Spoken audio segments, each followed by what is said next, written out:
నమస్కారం D news కి స్వాగతం నేను మీ మహంతి ముందుగా నాటి ముఖ్యాంశాలు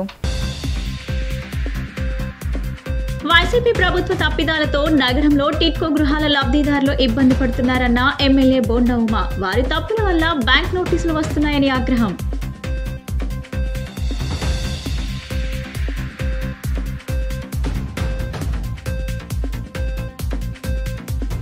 ఇంద్రకీలాద్రిపై కోటి దీపోత్సవంలో పాల్గొన్న హోంమంత్రి అనిత ఇది తన అదృష్టంగా భావిస్తున్నట్లు వెల్లడి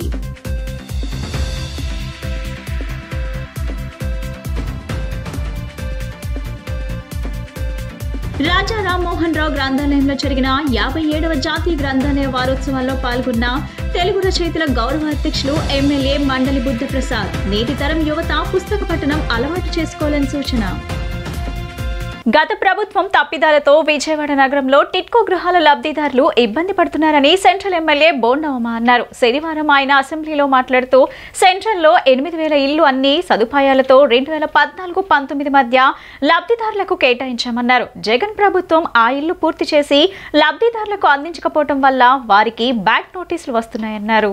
తెలుగుదేశం ప్రభుత్వంలో 2014-19లో ప్రతి పేదవాడికి అపార్ట్మెంట్ స్టైల్లో ఇల్లు కట్టించాలి. అపార్ట్మెంట్ స్టైల్లో 40-30 లక్షలు ఖరీదు చేసే ఇల్లుని పేదవాడికి అతి తక్కువలో ఇవ్వాలనే ఉద్దేశంతో షేడ్ వాన్ టెక్నాలజీతో ఆ రోజున ఇల్లు మొదలుపెట్టారు అధ్యక్ష. తెలుగుదేశం ప్రభుత్వం 2019లో కనుక అధికారం వచ్చిందంటే ఇవాళ పేదవాళ్ళందరూ గృహప్రవేశాలు చేసి దాంట్లో సంతోషంగా ఆనందంగా అన్ని ఫెసిలిటీతో ఉండేవాళ్ళు అధ్యక్ష. నా నియోజకవర్గంలో దాదాపు 8,000 ఇళ్లు నారాయణ గారు ఉన్నారు అధ్యక్ష. నారాయణ గారు ప్రత్యేకంగా అక్కడికి వచ్చి పర్యవేక్షించేవాళ్ళు అధ్యక్ష. స్టేట్ మొత్తం టిట్కో ఇళ్లు బ్రహ్మాండమైనటువంటి single bedroom, double bedroom, bathroom లో టైల్స్, కిచెన్ లో టైల్స్ గతంలో ఎప్పుడు లేదు అధ్యక్ష. ఈ టైల్స్ అనే కాన్సెప్టే ఎప్పుడు లేదు అధ్యక్ష. పేదవాడికి ఇల్లు అంటే తెలుగుదేశం హయాంలో కూడా గతంలో ఇల్లు కట్టాం. అప్పుడు కూడా అప్పుడున్నటువంటి పరిస్థితుల్లో ఇల్లు కట్టేవాళ్ళంటే ఏ రోజు కూడా ఆ టైల్స్ ఇలాగ కమ్మోడ్స్, 2 బెడ్రూమ్, సింగిల్ బెడ్రూమ్ అనే కాన్సెప్ట్ ఎప్పుడు లేదు అధ్యక్ష. మొట్టమొదటిసారిగా 2014-19లోనే ఆ కాన్సెప్ట్ వచ్చింది అధ్యక్ష టిట్కో ఇళ్ల ద్వారా. అలాంటి ఇళ్లని 2019లో గవర్నమెంట్ మారంగానే ఏ పేదవాడి కళ నెరవేర్చడానికి, ఎందుకంటే పేదవాడు జీవిత కాలంలో ఒక్కసారైనా సొంత ఇల్లు కట్టుకుని దాంట్లో చచ్చిపోదాం అనుకుంటాడు అధ్యక్ష. అలాంటి కళని నిర్వీర్యం చేసి జగన్మోహన్ రెడ్డి ప్రభుత్వం, వైసీపీ ప్రభుత్వం దాన్ని వాళ్ళ అప్పుల పాలు చేసింది అధ్యక్ష.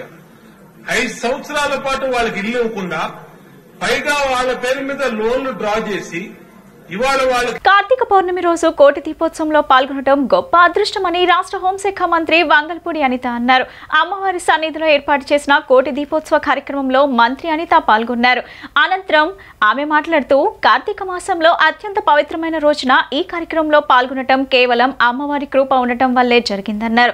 భగవంతుడి కటాక్షం ఉంటేనే ఇలాంటి కార్యక్రమాల్లో పాల్గొనే అదృష్టం కలుగుతుందన్నారు.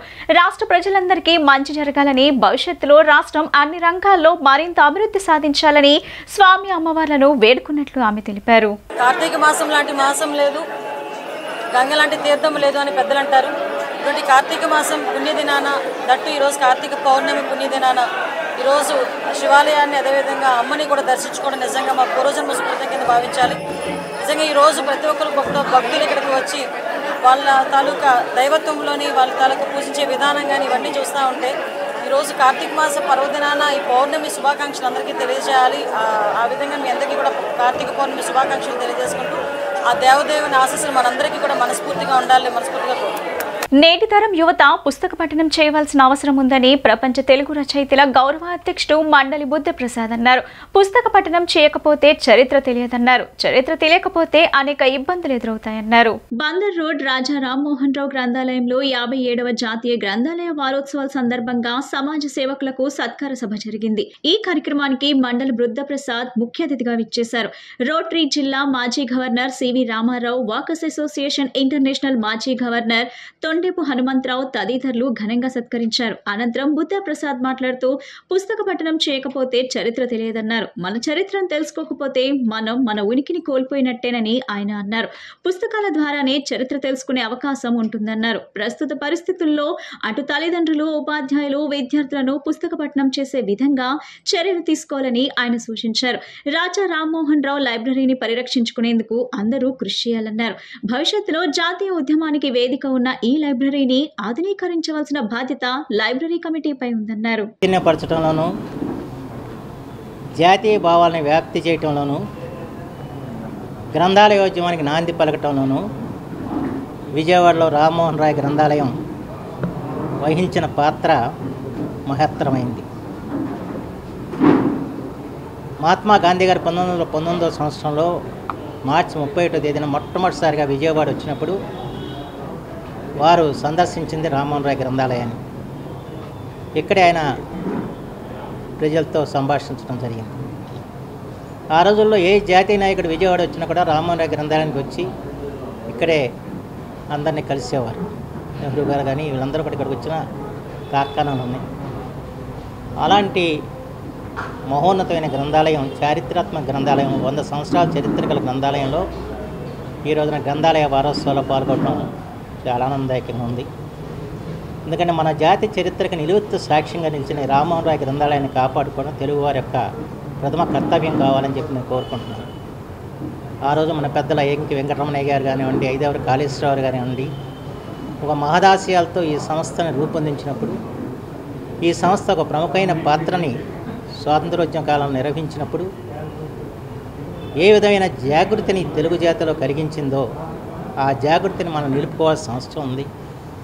ఆ దీపస్తంభపు వెలుగుల్లో మనం నడవాల్సిన బాధ్యత ఉంది. ఇవాళ సంకుచితమైన భావాల్ని విడనాడి విశాల దృక్పథంతో ప్రయాణం చేయాల్సిన బాధ్యత మనందరి మీద ఉందని చెప్పి మాత్రం మనం చేస్తున్నాం. ప్రత్యేకించి ఈ తరం పిల్లలు పుస్తకాల పఠనం మీద ఆసక్తి లేని పరిస్థితి వచ్చింది. వారిలో ఆసక్తి కలిగించాల్సిన బాధ్యత ఉపాధ్యాయుల మీద ఉందని చెప్పి మాత్రం మనం చేస్తున్నారు. మేము చదువుకునేప్పుడు మా ఉపాధ్యాయులు ఫలానా పుస్తకం చదవమని చెప్పి మమ్మల్ని ప్రేరేపించేవాళ్ళు. ఆ రకంగా మేము చదివేవాళ్ళు.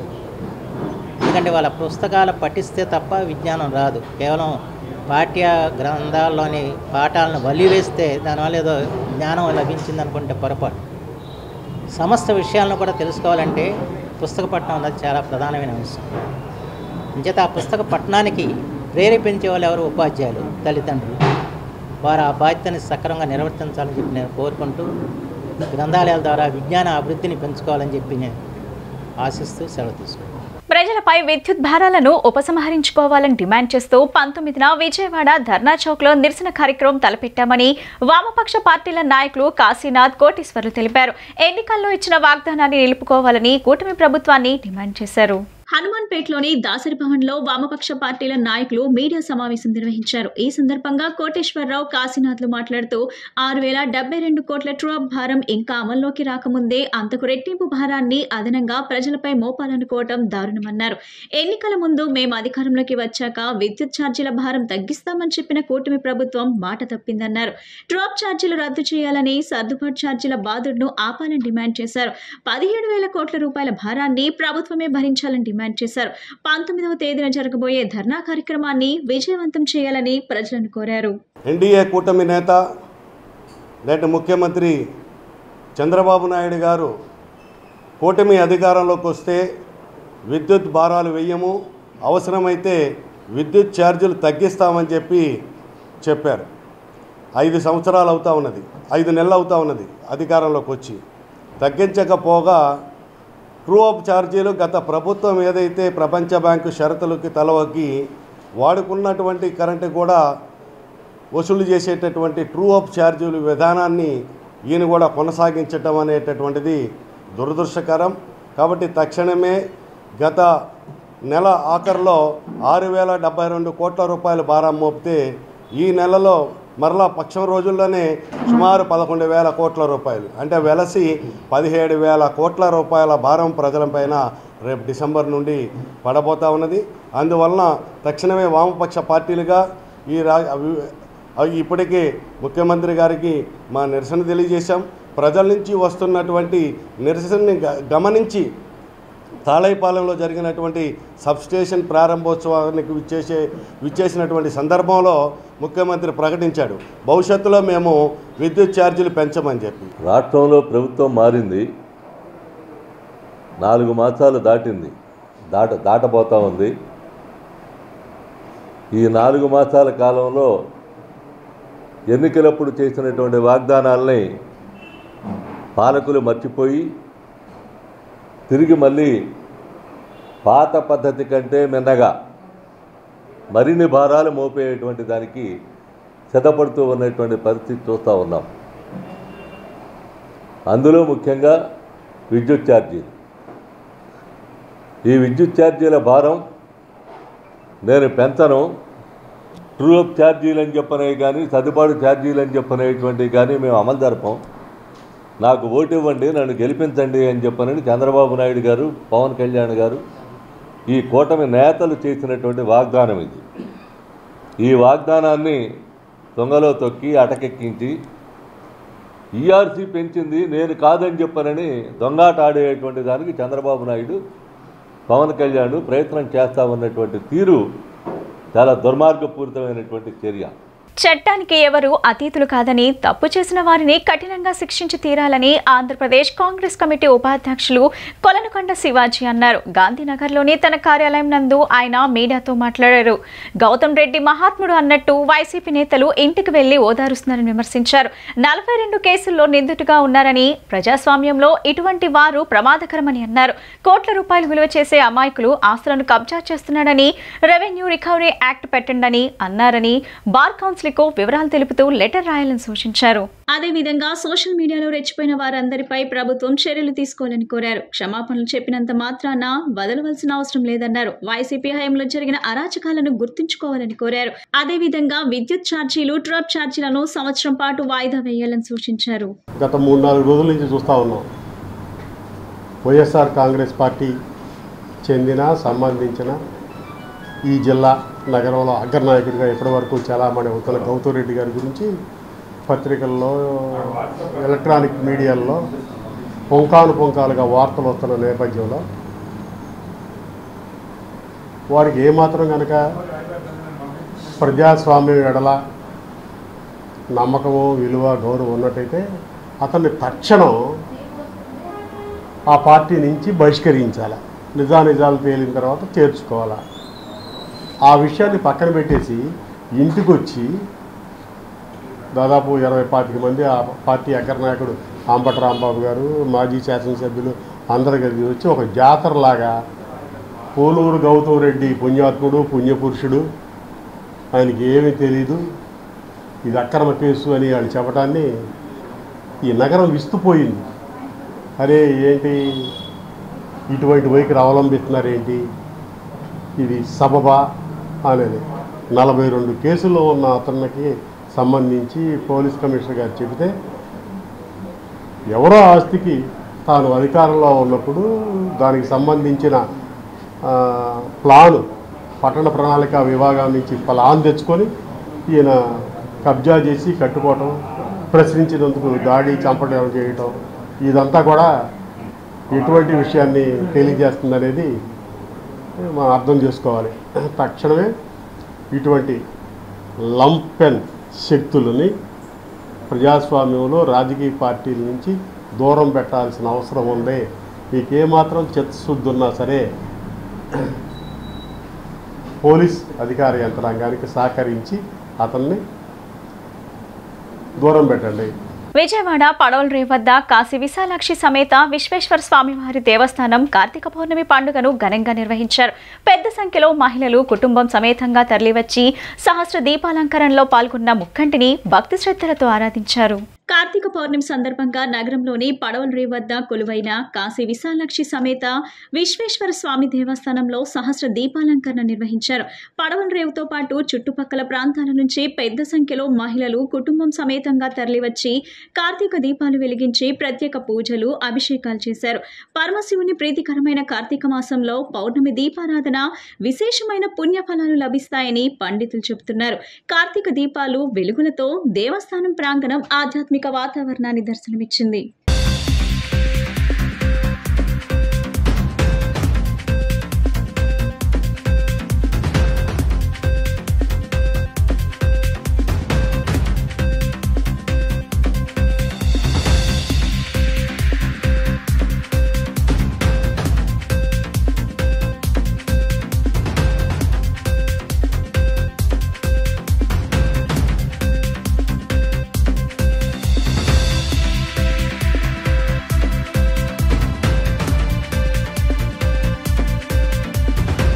తిరుమల తిరుపతి దేవస్థానం హిందూ ధర్మ ప్రచార పరిషత్ ధార్మిక కమిటీ ఎన్టీఆర్ జిల్లా ఆధ్వర్యంలో కార్తీక మాసం సందర్భంగా ఈరోజు విశాలాక్షి సమేత కాశీ విశ్వేశ్వర స్వామి దేవస్థానం నందు కార్తీక లక్ష కుంకుమదానం ద్వారా జ్యోతులు వెలిగించడం కార్యక్రమం జరిగింది.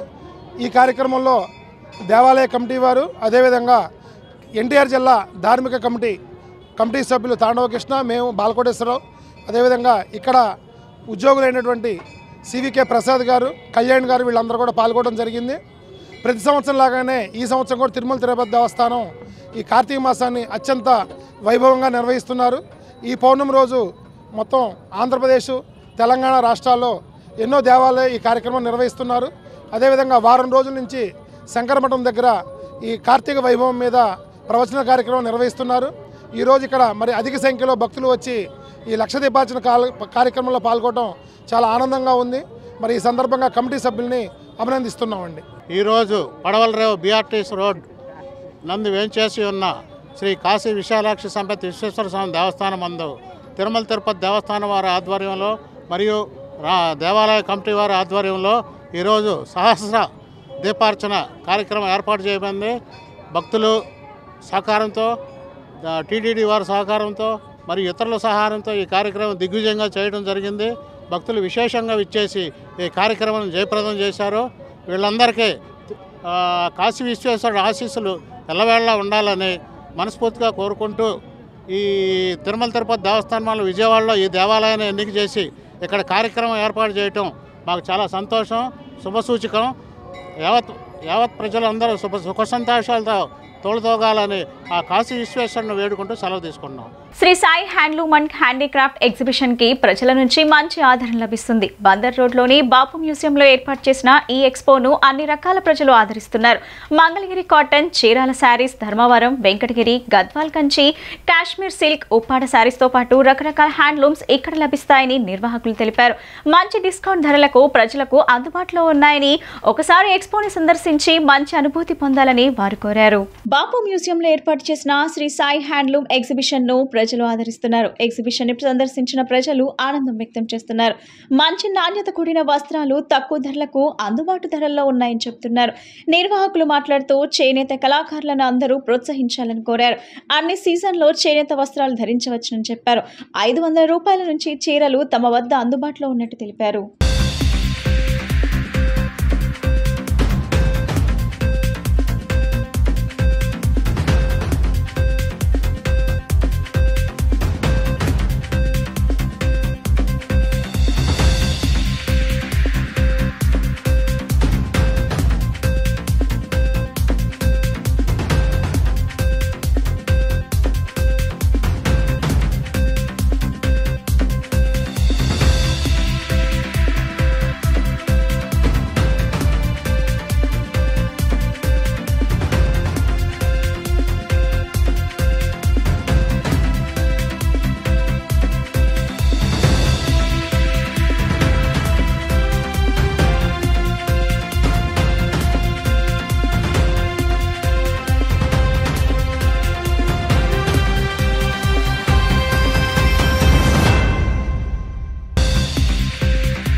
నా పేరు కల్పన అండి. నేను హైదరాబాద్ నుంచి వచ్చాము ఇక్కడ వర్క్ విషయంలో అని.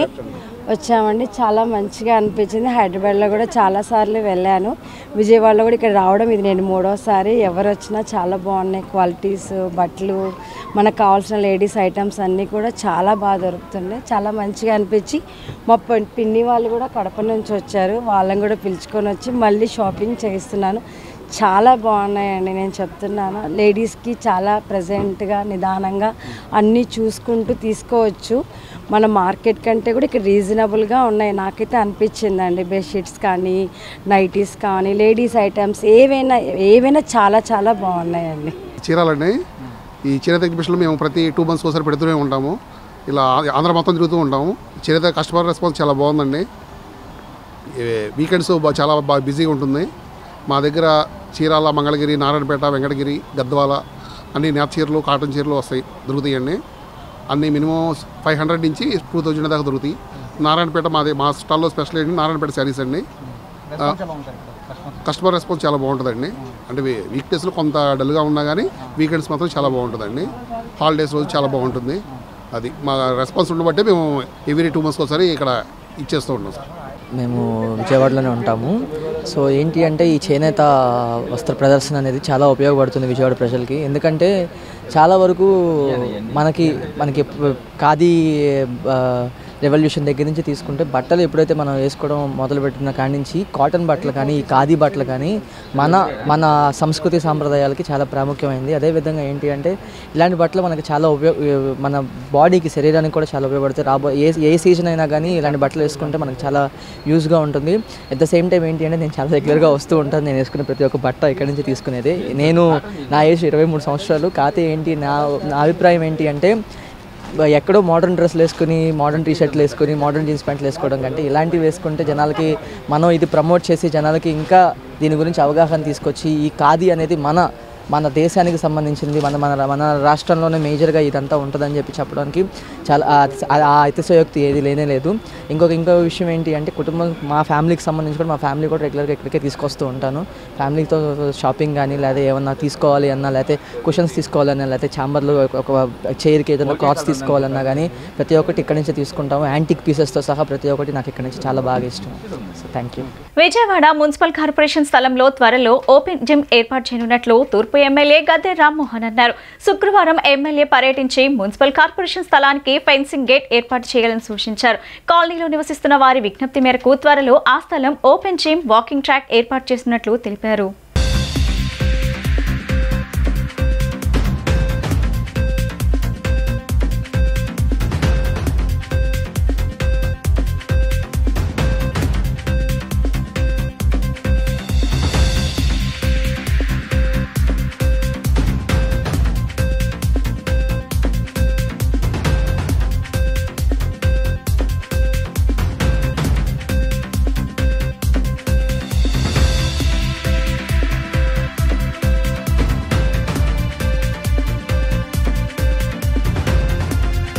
ఇది మున్సిపల్ కార్పొరేషన్ స్థలమైన ఎకరం చెలరుండి స్థలాన్ని భద్రపరుచుకునే ఉద్దేశంతోనూ, అదేవిధంగా ఈ పబ్లిక్ ఉపయోగార్థం ఇక్కడ ఒక జిమ్, ఓపెన్ జిమ్ కానీ, జిమ్ము దాంతోపాటు వాకింగ్ ట్రాక్ ఇవన్నీ కూడా ఏర్పాటు చేయాలనే ఉద్దేశంతో ముందు ఈ స్థలాన్ని సెక్యూరిటీ చేసుకోవడం కోసం చుట్టూ ఫెన్సింగ్, ఒక గేటు ఏర్పాటు చేయడం జరుగుతోంది.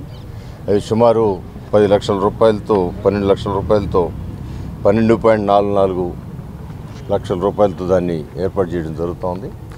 ఒకసారి ఈ స్థలాన్ని సెక్యూర్ చేసి స్థలం అంతా క్లీన్ చేసి ఇక్కడ వాకింగ్ ట్రాక్ వేస్తే బాగుంటుంది అనేది పబ్లిక్ అభిప్రాయం.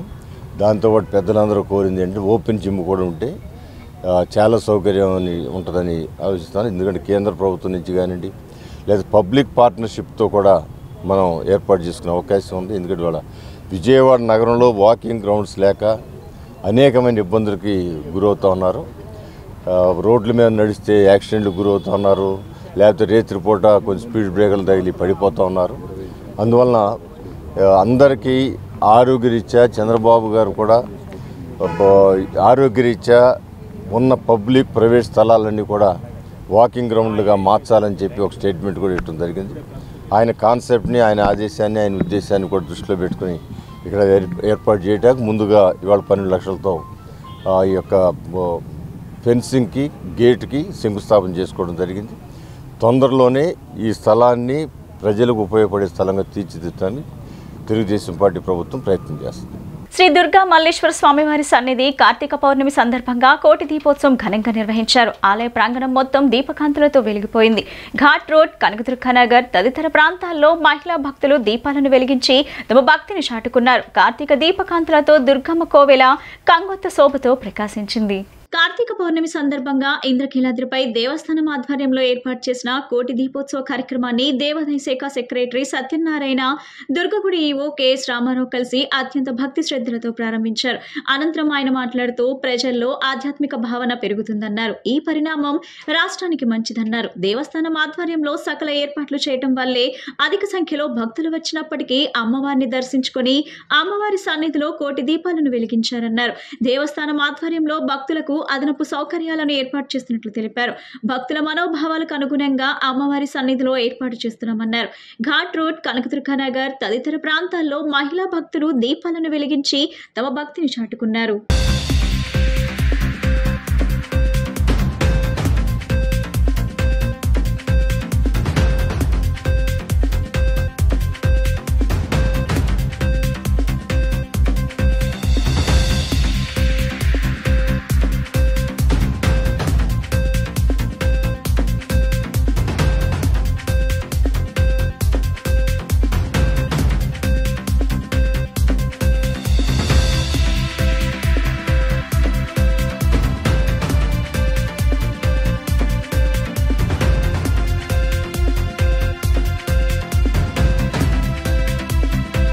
రాష్ట్రంలో ఆటో కార్మికుల కోసం సంక్షేమ బోర్డు ఏర్పాటు చేయాలని ఆటో వర్కర్స్ యూనియన్ గౌరవ అధ్యక్షుడు దోనేపూడి శంకర్ డిమాండ్ చేశారు.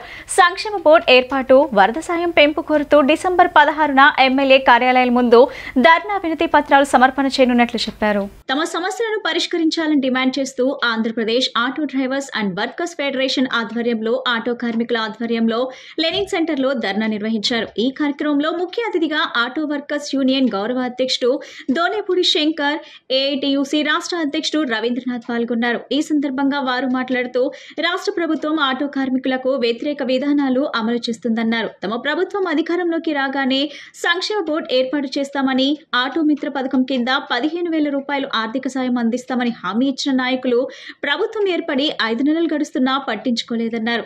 అలాగే జరిమానాల పేరుతో కార్మికులపై భారాలు మోపే జీవో 21, జీవో 31లను రద్దు చేయాలని డిమాండ్ చేశారు. ఆటో కార్మికుల నిత్య జీవనానికి, వృత్తిని కొనసాగించడానికి ప్రభుత్వం చర్యలు తీసుకోవాలన్నారు. సంక్షేమ బోర్డు ఏర్పాటు, వరద సాయం పెంపు కోరుతూ డిసెంబర్ 16న ఎమ్మెల్యే కార్యాలయాల ముందు ధర్నా వినతి పత్రాలు సమర్పణ చేయనున్నట్టు చెప్పారు. ప్రస్తుతం జరుగుతున్న శాసనసభ సమావేశాల సందర్భంగా ఆటో కార్మికుల సంక్షేమ బోర్డు ఏర్పాటుపై నిర్ణయం తీసుకోవాలన్నారు. ఆటో ఫినాన్స్ వేధింపులు భరించలేక తమ ఆటోలనే దహనం చేసుకునే పరిస్థితికి ఆటో కార్మికులు చేరుకున్నారని ఆవేదన వ్యక్తం చేశారు. ఆటో కార్మిక రంగాన్ని ఒక పరిశ్రమగా గుర్తించాలని చెప్పి Andhra Pradesh auto drivers and workers federation విజ్ఞప్తి చేస్తుంది. ఆటో కార్మిక సంక్షేమ బోర్డుని ఏర్పాటు చేయడం ద్వారా ఈ రాష్ట్రంలో అభద్రతాభావంతో కొట్టుమిట్టాడుతున్న ఆటో కార్మిక రంగాన్ని కాపాడాల్సినటువంటి బాధ్యత ప్రభుత్వాలది. గతంలో జగన్మోహన్ రెడ్డి ప్రభుత్వం రావులపాలెం బహిరంగ సభలో వాగ్దానం చేశాడు. చంద్రబాబు నాయుడు గారు ఈ రోజున ఎన్నికల మేనిఫెస్టోలో ఆటో సంక్షేమ బోర్డుని ఏర్పాటు చేస్తామని చెప్పారు. అందువల్ల తక్షణమే ఆటో కార్మిక సంక్షేమ బోర్డుని ఏర్పాటు చేయాలి. అలాగే ప్రధానమైనటువంటిది అపరాధ రుసుము పేరుతో కార్మికులను దోపిడీ చేస్తున్నటువంటి జీవో నంబర్ 2131ను కూడా రద్దు చేయాలని చెప్పేసి ఈ సందర్భంగా డిమాండ్ చేస్తున్నాం. అలాగే బుడమేరు వరద విజయవాడ నగరం విలపించింది. 6,000 BSC ఆటోలు సర్వనాశనమైనటువంటి నేపథ్యంలో కేవలం 10,000 రూపాయలు కంటి తుడుపుగా వాళ్ళ చంద్రబాబు నాయుడు గారి ప్రభుత్వం కాంపెన్సేషన్ ప్రకటించింది. మేము అడుగుతున్నాం, ఇవాళ కనీసం 25,000 రూపాయలు ఇవ్వాలని చెప్పి రాష్ట్ర ముఖ్యమంత్రిని కలిస్తే పరిశీలిస్తామని చెప్పి హామీ ఇచ్చారు. Andhra Pradesh auto workers federation AITC అనుబంధ సంఘం ఈరోజు రాష్ట్ర వ్యాప్తంగా ముఖ్యమైనటువంటి కార్యకర్తలతో ధర్నా కార్యక్రమాన్ని నిర్వహిస్తున్నాం. ఇది ప్రధానంగా ఈ రాష్ట్ర ప్రభుత్వం ఆటో కార్మికుల ఎడల అవలంబిస్తున్నటువంటి ఆటో కార్మిక వ్యతిరేక విధానాలు నిరసిస్తూ జరుగుతున్నటువంటి కార్యక్రమం. చంద్రబాబు నాయుడు గారు ఆటో మిత్రులకి 15,000 రూపాయలు నేను వచ్చిన వెంటనే ఇస్తానని చెప్పారు. 6 మాసాలైంది, 15,000 రూపాయలు ఇవ్వలేదు. అదేవిధంగా ఆటో సంక్షేమ బోర్డు ఏర్పాటు చేయాలని జగన్మోహన్ రెడ్డి ప్రభుత్వం సమయంలో మేము ఆందోళన నిర్వహిస్తూ ఉంటే లోకేష్ గారు మా ధర్నాలో కూడా పాల్గొని మేము అధికారంలోకి వచ్చిన మరుక్షణమే ఆటో కార్మికులకి సంక్షేమ బోర్డు ఏర్పాటు చేస్తామని ప్రకటించారు. ఆటో కార్మికుల సంక్షేమ బోర్డు కూడా ఏర్పాటు చేయలేదు. అదేవిధంగా జీవో నెంబర్ 21 జగన్మోహన్ రెడ్డి ప్రభుత్వం ఉన్న సమయంలోనే అమల్లోకి తీసుకొస్తే దాన్ని కూడా వ్యతిరేకించారు. ఆ జీవో నెంబర్ 21 ఈ రోజు కూడా అమలు జరుపుతూ ఉన్నారు. Vamanamurthy, Andhra Pradesh auto drivers and workers federation AITUC రాష్ట్ర ప్రధాని గారు. ఇవాళ రాష్ట్ర వ్యాప్తంగా 62 లక్షల మంది స్వయం ఉపాధి పథకం కింద ఆటోల మీద జీవిస్తూ ఉన్నారు. ఇవాళ బస్సులు లేకపోతే ఇవాళ అత్యంత ముఖ్యమైనటువంటి రంగం ఆటో రంగం. ఇవాళ ఈ ఆటో రంగానికి ఇవ్వాల్సినటువంటి ప్రాముఖ్యత ఏమాత్రం కూడా ప్రభుత్వాలు ఇవ్వట్లేదు. అందువల్ల ఈ చంద్రబాబు నాయుడు అధికారంలోకి వస్తే నేను ఆటో డ్రైవర్లకి న్యాయం చేస్తానని చెప్పారు. అందువల్ల ఇవాళ మేము ఈ ధర్నా సందర్భంగా ప్రభుత్వాన్ని అడుగుతున్నాం.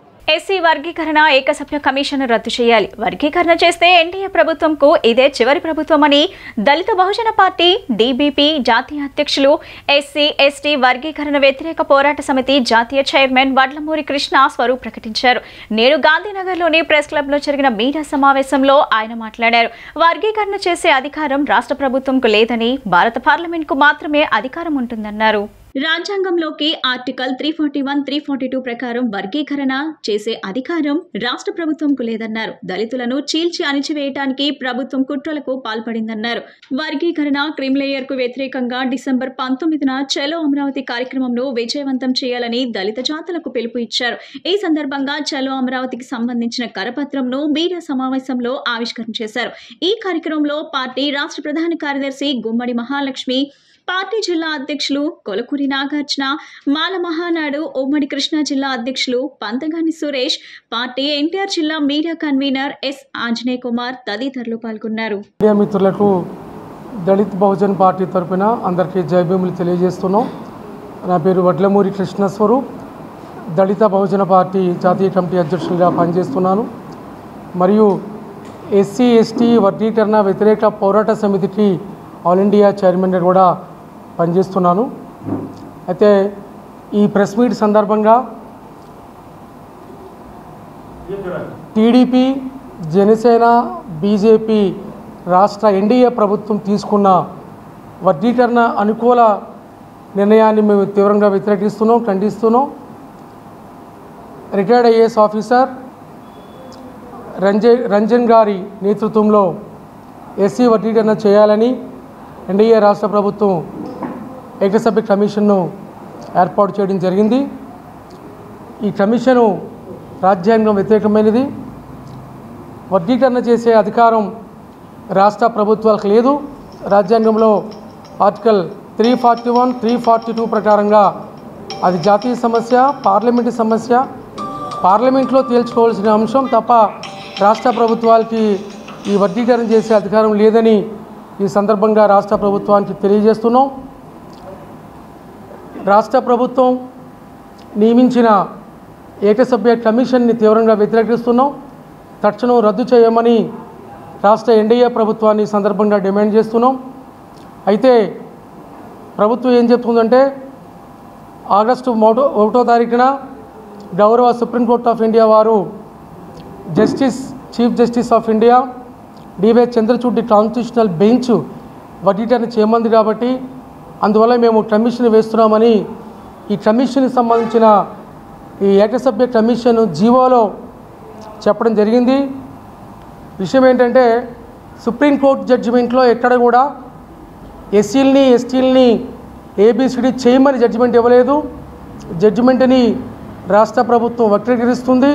విజయవాడ అజిత్ సింగ్ నగర్, నందమూరి నగర్ ప్రధాన రహదారిపై శనివారం ఓ కారు బీభత్సం సృష్టించింది. అతివేగంగా వెళుతూ రోడ్డు వెంబడి ఉన్న చిరు దుకాణాలపై దూసుకువెళ్లింది. ఈ ప్రమాదంలో చిరు దుకాణదారుడు పీకా కోటేశ్వరరావు అక్కడికక్కడే మృతి చెందాడు. విషయం తెలుసుకున్న అజిత్ సింగ్ నగర్ పోలీసులు ఘటనా స్థలానికి చేరుకొని విచారిస్తున్నారు. పూర్తి వివరాలు తెలియాల్సి ఉంది.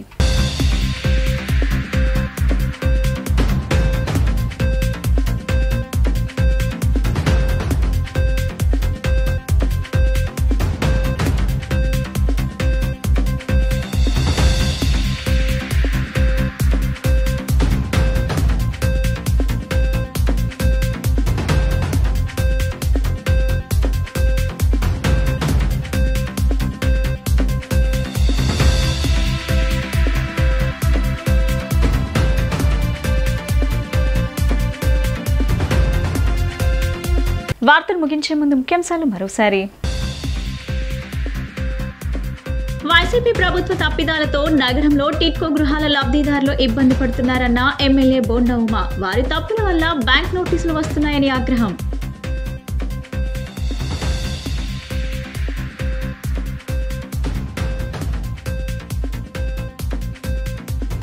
ఇంద్రకీలాద్రిపై కోటి దీపోత్సవంలో పాల్గొన్న హోంమంత్రి అనిత. ఇది తన అదృష్టంగా భావిస్తున్నట్లు వెల్లడి.